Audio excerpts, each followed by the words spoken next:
How do you feel about this group heading into the first actual real game?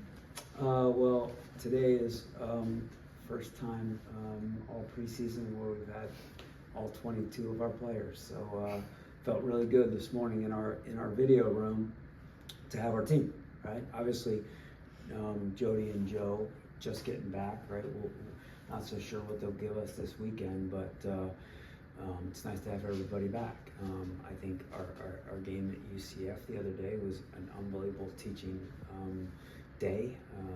A lot of takeaways on both sides of the ball, plus set pieces, and I think our team this morning was actually also probably our best practice of preseason. And you know, you always want to have talent, you always want to be organized, and then you want to have good energy within the group. And I think we have all those things right now.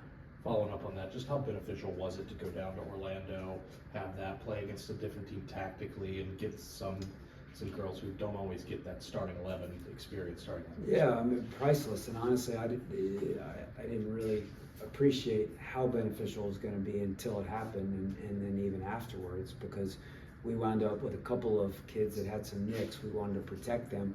We only had 14 players, 14 field players, and 7 of those were new players, right? Whereas we came in last year and everybody was a returner minus Ekagini and 1 or 2 freshmen sprinkled in there. It was a veteran team. They all knew what to do. And so, you know, preseason is short and you need games like that. And so we had a lot of video, a lot of individual video, a lot of team video, and massive for us, massive. We'd be in a totally different place if we didn't have that experience.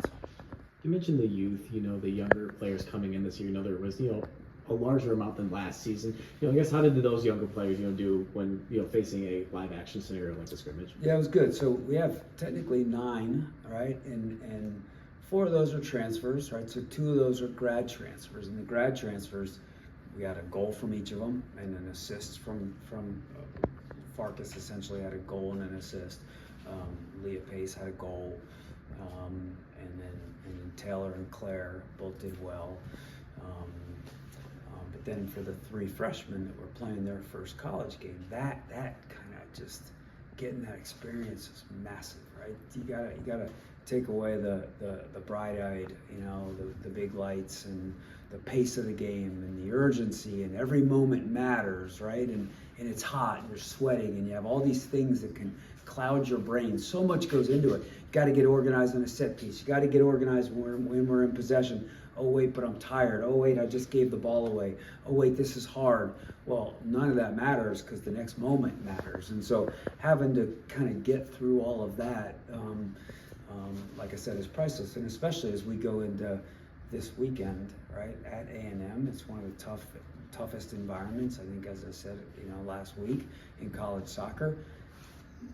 Distractions, right? Things are distractions. Nothing matters but what's going on within the field, and hopefully we can get married in to that and not be distracted.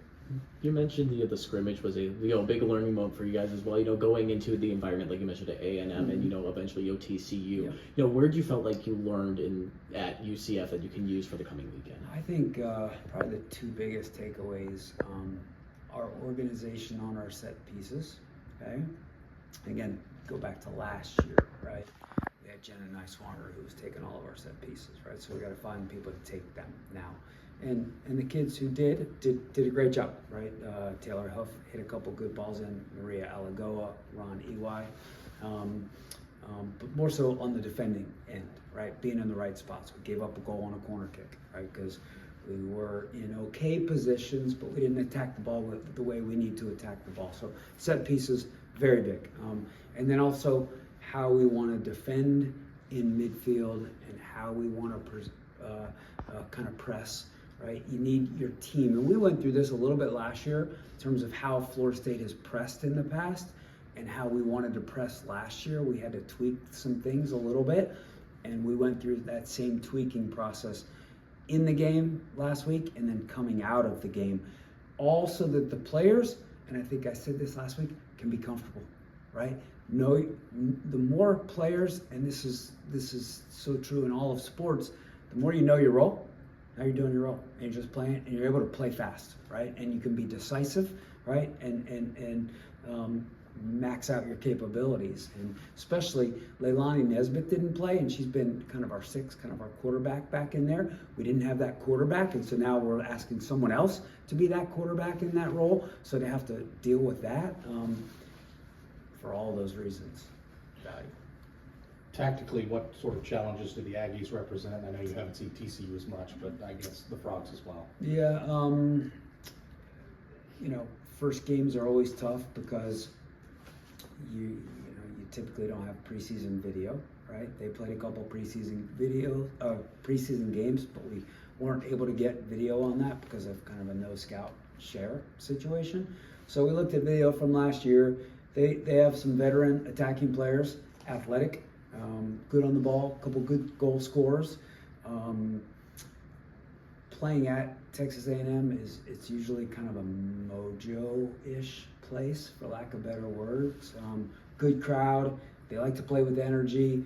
They've got those attacking personalities. They like to put you under pressure. They like to press you, and they like it to be a little bit hectic, right? And so for us, we got to manage their special players, right? And be organized defensively, good in our 1v1 defending, not give away fouls or giving up these set pieces.